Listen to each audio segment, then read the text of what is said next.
Hiya, Paul Wilkinson here. Just thought I'd talk a little bit more for any of you interested on my new album, which is called Solo Live. So it's probably the biggest release I've ever done, really, musically as a musician.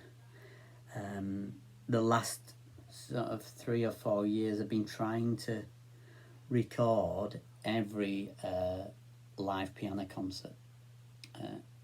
A solo concert. I don't call them a recital because I am reciting something I've already planned. If you don't know, my improvisations concerts are exactly that. I don't plan anything out at all. I just begin and make decisions made in the moment that then snowball into the concert for well, the outcomes could be for better or for worse sometimes.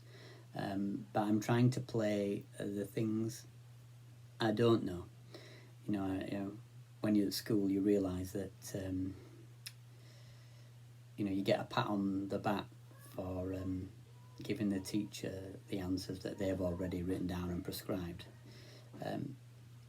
But you don't get a pat on the back for free thinking about something other than the prescribed answers. So I'm definitely in that zone. I used to get a smack on the hand from one of my piano teachers.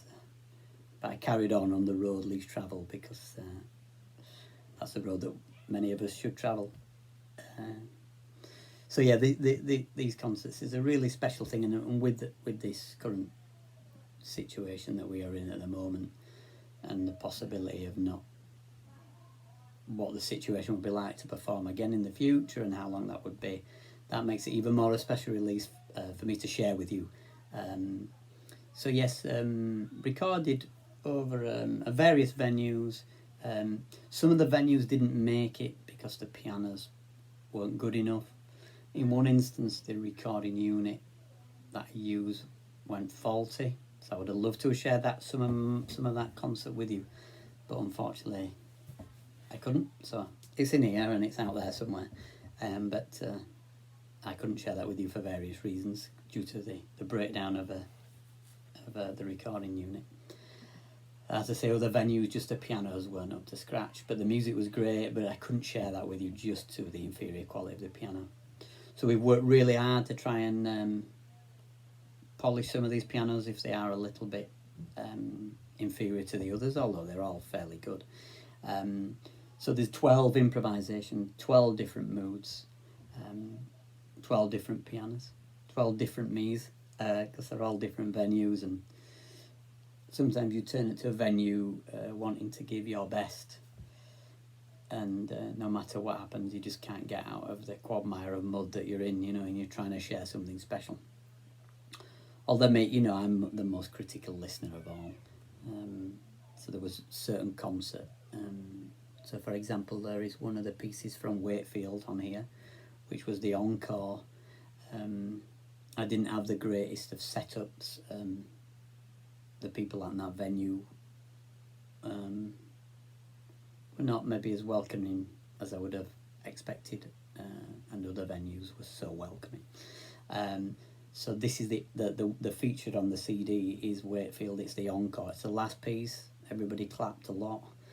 I came back on and I saved it with one piece. Wakefield had a ridiculous reverb, which was like an echo. It was like 3 or 4 seconds. We were close micing the piano, so you get a little bit of that, but maybe not. If you were at the venue, you'll know what I mean. If you were at the concert, to that extent, the reverb was really big in the room. So Wakefield's like a saving grace. I gave them something that I was pleased at. Other venues, so I played at Aylesbury, and there's a few encores from Aylesbury. It's a very special version of me playing Radiohead's Pyramid Song, which is available only on the CDs, not available on the download. It's quite a complex song to play, and it managed to hold together. It's the first and only time I've ever played it live, and it managed to grab that. There's also a few versions of The Sound of Silence. One where I started playing an improvisation, and then just in the moment I felt be the right point to come into The Sound of Silence, so I'm really pleased with that. And then there's another version of The Sound of Silence from Isle of Man, Port Erin, beautiful piano, and that's just a different version, a different viewpoint. Just gives you an idea that I try and begin all these concerts without a plan, really. Just trying to find my way through the pieces intuitively in the moment. It's a two-way thing. I need you to be there to inspire certain ways of playing. So yeah, there's a really lovely version of my favourite things, which I'm really pleased with.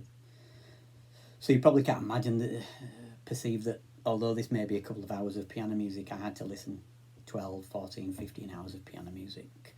So this is kind of the best bits distilled down into these 2 CDs, or if you're buying the improvisations, only just the downloads. So yeah, so certain venues like Aylesbury that I just mentioned was just, the people that run that concert are just so welcoming, and it's just a beautiful place to be. So that inspires you to play well in some instances anyway. It's just so nice to be welcomed so well and looked after and cared for so well. Same with the Halifax. A very old friend of mine, Graham Gribbin, kind of organised that concert, so it was a lovely place to play. And my friend Andy Thornton was on the mixing desk recording that concert, so that was less of a worry. Because at most of these concerts, with the exception of Halifax and the Bradford concert, I recorded the concerts, which means there's another added thing, because it's not profitable to pay for a sound engineer to come to London with me. So that would wipe out any any kind of anyway. So so when it's locals, a couple of people, Andy recorded one of the concerts, and then the Bradford concert was also recorded for me. So that takes away the extra time, really, to not be in the headspace to prepare, but having to sort of set all the microphones up and all those kind of things. So yeah, if you've downloaded it and you bought the CD, thank you so much. If you've attended the concerts, thank you so much for being there. As I say, this is a very, very, very special release, the biggest I've ever done, of live piano music. So I'm really pleased to share it with you, and I hope there are a lot of different moods and emotions captured in the music, and I hope you can hold on to some of those and experience those moments with me.